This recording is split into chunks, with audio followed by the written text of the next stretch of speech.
ခြေတော့ injury တော်တော်နာတယ်အခုတော်တော်ဆင်းပြီးတော့မှပြန်တက်ရမှာလေဦးရအများကြီးပါလူမျက်နှာပုံစံမျိုးနေဝင်ချိန်ဆန်းဆက်ကြည့်နေရန်လာတယ်ဆိုတော့နေရာဖြစ်ပါတယ်ဒီနေ့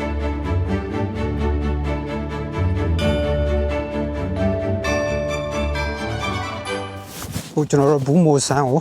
စတင်ချီတက်နေပါတယ်အခုက3 နာရီ 40ဖြစ်ပါတယ်ကျွန်တော်တို့ဘူးမိုဆန်းရောက်တဲ့အချိန်မှာတော့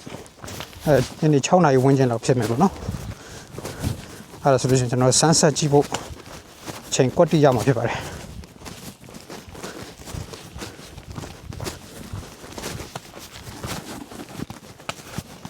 ခြေတော့က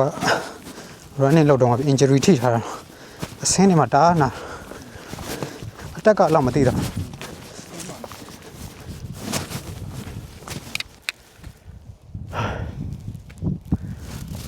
ကျွန်တော်တို့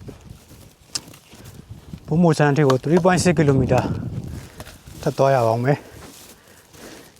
ဒီရှေ့ကလမ်းနဲ့ရှိုးအောက်ကိုဆင်းပြီးတော့ပြန်တက်ရမှာပေါ့နော်ရှိုးကတော်တော်အောက်ကိုတော်တော်ဆင်းပြီးတော့မှပြန်တက်ရမှာလေဦးရ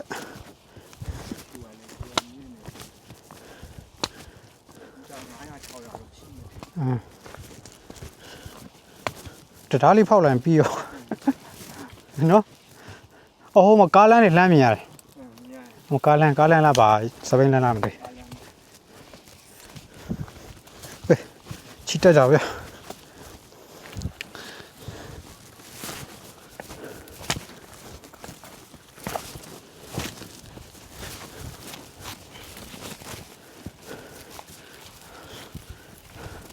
တော့မပန်းနေရတော့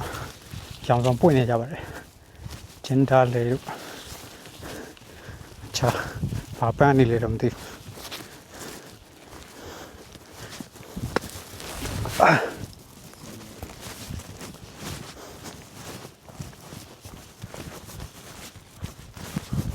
ေတော့ကောင်းပြေးစင်းတယ်ကွာခြေတော့ကောင်းပြေးစင်းချောင်းနာနေဒ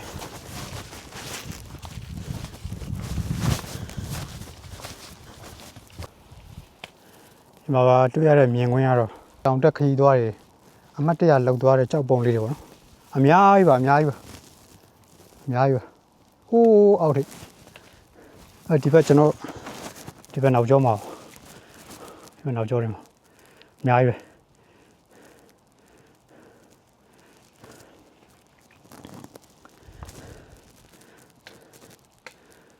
ဒါရုံးကြည်ပုံကနေဘူးမိုဆန်သွားတဲ့ဒီတောင်ကျောလမ်းတနေရာမှာရှိတဲ့မြင်ကွင်းလေးပါ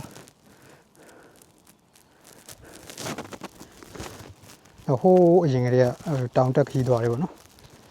ဒါတယောက်ကိုတစ်ချက်စီနဲ့ခြေတွက်လို့ရှိရင်တော့တော်တော်များများစီခဲ့တယ်လို့မြင်တွေ့ရပါတယ်ဒီနောက်ကကြောက်ပုံရဆိုလူ200စာလောက်ရှိတယ်200 300စာလောက်ရှိတယ်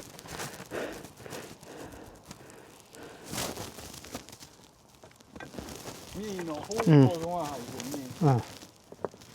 မပေလောက်ရှိမပေရှိပေလောက်ဒီမှာဆိုလူမျက်နှာပုံစံမျိုးမဟုတ်ပုံစံမျိုးအမှတ်တရလောက်သွားကြတာပဲမြင်ဝင်ရတော်တော်မိုက်တယ်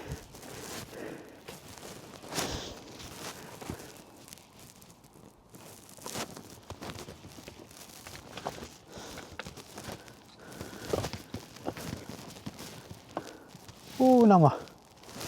ကျွန်တော်သွားမယ့်နေရာဘူးမိုဆန်တောင်ထိပ်ဒီရှိုးအောက်ကိုဟိုးအောက်ကိုဆင်းပြီးတော့မှပေါ်ပြန်တက်ရမှာဖြစ်ပါတယ်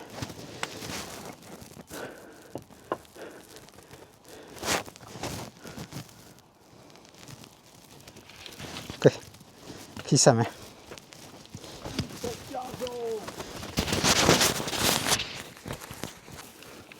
ကျွန်တော်ရုံးကြီးဘုံကနေဒီရှိုးအောက်ကိုဆင်းလာပြီးရှိုးလမ်းဆုံးတဲ့နေရာမှာဒီကားလမ်းရှိတယ်ပေါ့နော်ဒီကားလမ်းရှိတယ်ကားလမ်းကနေကျွန်တော်တို့ဒီတောလမ်းနေဒီဘူးမိုဆန်ကိုပြန်တက်မှာဖြစ်ပါတယ်ဘူးမိုဆန်ဂျောင်းဆန်ဆိုရယ်လမ်းညွှန်ထားပါတယ်ဒီမှာโอเคကျွန်တော်တို့ဘူးမိုဆန်ခီးချစ်တယ်မယ်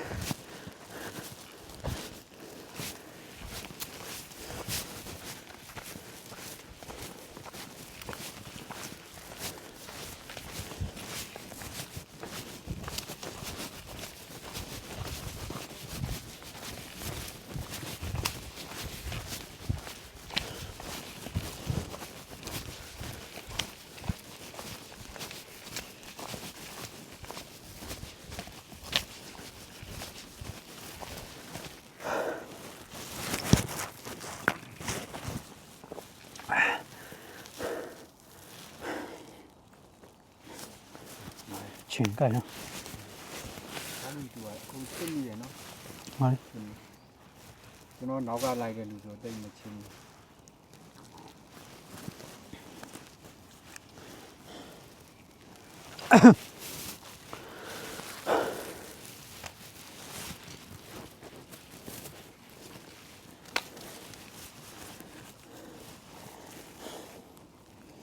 တောင်းတောင်းတဲ့တော့ထိတယ်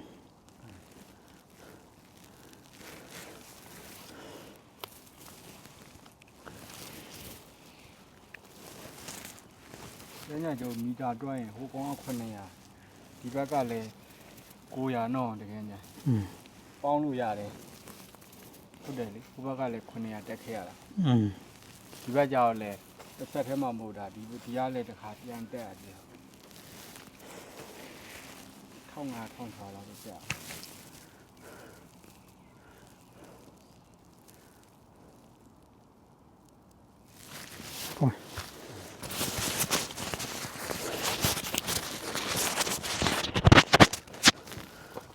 ကျွန်တော်ကလမ်းကွက်တစ်ခုတွေ့တယ်ဗောနော်ဘူးမိုဆန်ကျောင်းဆန်းတွေကိုကျွန်တော်တို့ 0.8 ကီလိုမီတာဆက်သွားပါမယ်တော်လမ်းကနေဆင်းလာတဲ့ဒီကားလမ်းကိုရောက်တယ်ဗောနော်ကားလမ်းနေဟိုမှာဟိုဘက်မှာမြင်နေရတာဟုတ်တယ်တော်လမ်းဆက်သွားမယ်တော်လမ်းနဲ့ကျွန်တော်ဆက်တက်0.8 ကီလိုမီတာပါကဲပုံမှန်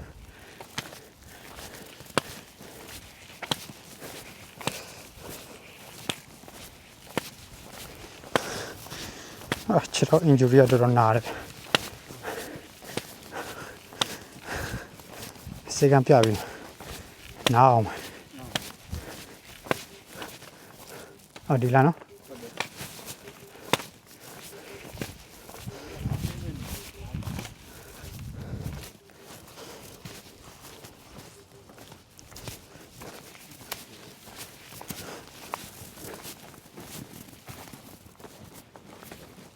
လမ်းမလားဒီတော့လမ်းတော့တယ်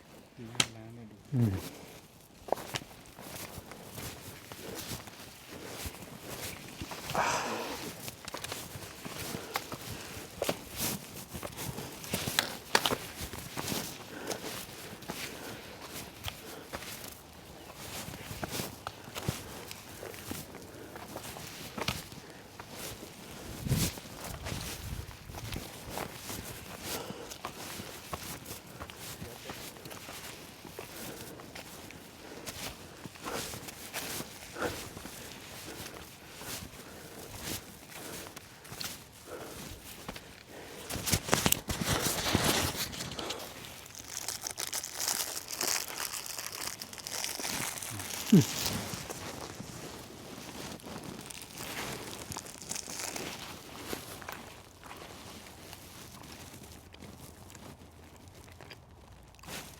နဲ့လောက်ထားတယ်ဒီမှာ ဆန် နော် ဟောဆန်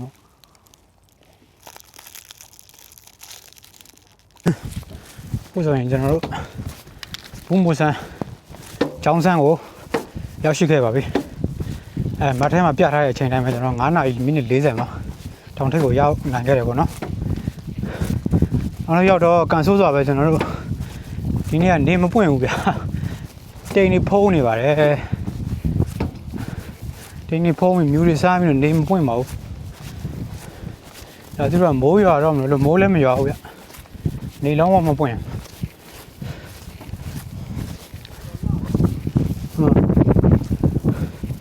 ဒီလုံးဝမပွင့်ဘူးဗျာဟိုကပင်လေဟိုတော့မှမိုင်းပြပဲမြင်ရတယ်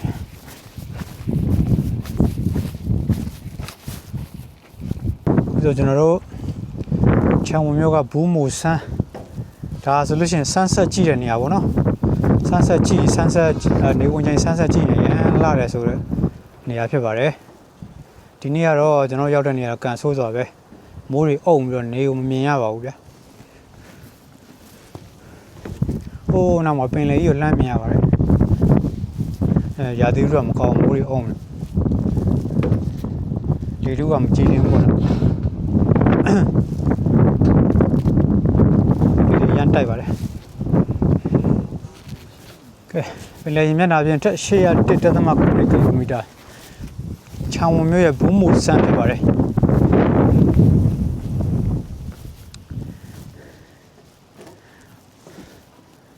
โอเคကျွန်တော်တို့ဘူးမူဆန်းကိုရောက်ရှိခဲ့ပြီဆိုတော့အိမ်ပြန်ခရီးစတင်ပါတော့မယ်နေလဲဝင်တော့မှာဆိုတော့ကျွန်တော်တို့တောင်ကြီးကိုပြန်ဆင်းပါတော့ခင်ဗျ